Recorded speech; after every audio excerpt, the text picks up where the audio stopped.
only matter I do not take seriously, boy, is you.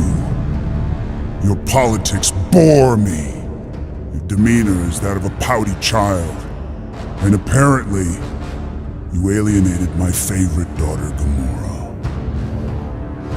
I shall honor our agreement, Kree, but return to me again empty-handed, and I will bathe the Stallways in your blood.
Mandaros un fuerte abrazo y que nunca a lo largo de vuestra vida dejéis de aprender jugando.